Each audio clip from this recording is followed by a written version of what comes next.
എല്ലാവർക്കും നമസ്കാരം. പുതിയ വീഡിയോയിലേക്ക് എല്ലാവർക്കും സ്വാഗതം. ഇന്ന് നമുക്ക് ബിസ്ക്കറ്റ് കൊണ്ട് ഒരു വെറൈറ്റി ഐറ്റം ഉണ്ടാക്കിയാലോ?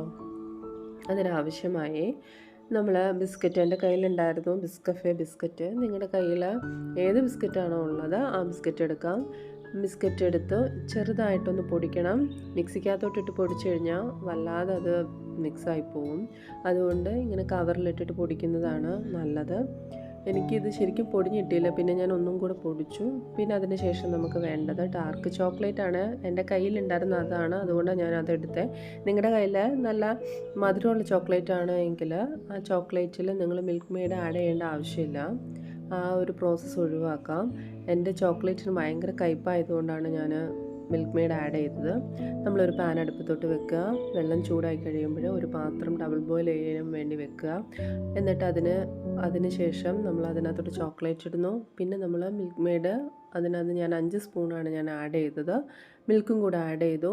പെട്ടെന്ന് നമുക്കിത് മെൽറ്റായി കിട്ടാൻ വേണ്ടിയിട്ടാണ്.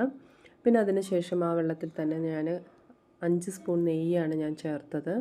ആ നെയ്യും ഒന്നൊന്ന് മെൽറ്റായി കഴിയുമ്പോൾ നമ്മൾ അതിനകത്തോട്ട് മിക്സ് ചെയ്യാൻ വേണ്ടിയിട്ട് നമ്മൾ 10 ബദാമാണ് ഞാൻ എടുത്തത്. അത് ജസ്റ്റ് ഒന്ന് പൊടിച്ച് കൊണ്ടുവരാം. അതിനുശേഷം അത് നമ്മൾ തയ്യാറാക്കി വെച്ചിരിക്കുന്ന ചോക്ലേറ്റിൻ്റെ ആ മിക്സിലേക്ക് നമ്മളിട്ട് ഒന്ന് ജസ്റ്റ് ഒന്ന് ഇളക്കി കൊടുക്കാം. അതിനുശേഷം നമ്മൾ ആ ബിസ്ക്കറ്റിലേക്ക് ആ നെയ്യ് ഇട്ടിട്ട് ഒന്ന് ഇളക്കി കൊടുക്കാം. എന്നാലേ നമുക്കെല്ലാം സെറ്റായിട്ട് കിട്ടുള്ളൂ. അതിനുശേഷം നമ്മളൊരു പാത്രം എടുക്കുക. ഇഷ്ടമുള്ളൊരു പാത്രം ആവാം. അതിൽ ജസ്റ്റ് ഒന്ന് നെയ്യ് തടവുക. എന്നിട്ട് ഫസ്റ്റ് ലെയർ കോട്ടിങ്ങായിട്ട് നമ്മൾ ചോക്ലേറ്റാണ് ഒഴിച്ചു കൊടുക്കുന്നത്. അത് നമ്മൾ ഒരു പകുതിയോ ഒരു 3-4 ലെയർ വേണമെന്നുണ്ടെങ്കിൽ അതിനനുസരിച്ച് നിങ്ങൾ സെറ്റ് ചെയ്ത് എടുത്താൽ മതി. ആദ്യം നമ്മൾ ചോക്ലേറ്റ് ഒഴിക്കുന്നു. അതിനുശേഷം നമ്മൾ ബിസ്ക്കറ്റ് തയ്യാറാക്കി വെച്ചിരിക്കുന്നത് മേളിലോട്ട് ഇട്ട് ഒന്ന് സെറ്റാക്കി കൊടുക്കുന്നു. അതിനുശേഷം വീണ്ടും അങ്ങനെ പ്രോസസ്സ് നിങ്ങളുടെ കയ്യിലുള്ള സാധനത്തിനനുസരിച്ച് നിങ്ങൾക്ക് ചെയ്യാവുന്നതാണ്. അതിനുശേഷം ലാസ്റ്റ് നമ്മളെല്ലാം ഒന്നൊന്ന് പ്രസ് ചെയ്യുക. പിന്നെ അതേപോലെ തന്നെ ചോക്ലേറ്റ് നമ്മൾ ആദ്യം ഇടുമ്പോൾ ഒന്ന് ഫ്രീസറിലോ ഫ്രിഡ്ജിലോ വെച്ചിട്ട് നമ്മളൊന്ന് തണുപ്പിച്ച് സെറ്റായതിന് ശേഷം രണ്ടാമത്തെ ലെയർ ഇടുന്നതാണ് ഒന്നും കൂടെ നല്ലത്. അപ്പോൾ അങ്ങനെ ആകുമ്പം കറക്റ്റ് ആ ലെയർ അനുസരിച്ച് തന്നെ കിട്ടും.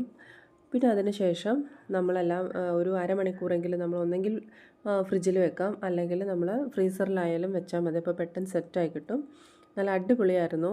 ചോക്ലേറ്റിന് ഇത് ഡാർക്ക് ചോക്ലേറ്റിന് കയ്പ്പ് കൂടുതലായതുകൊണ്ട് നിങ്ങൾക്ക് വേണമെങ്കിൽ മിൽക്ക് മെയ്ഡ് അതിൽ കൂടുതൽ ആഡ് ചെയ്യാം. നിങ്ങൾ ഇഷ്ടപ്പെട്ടാൽ കമൻറ്റ് ചെയ്യണേ.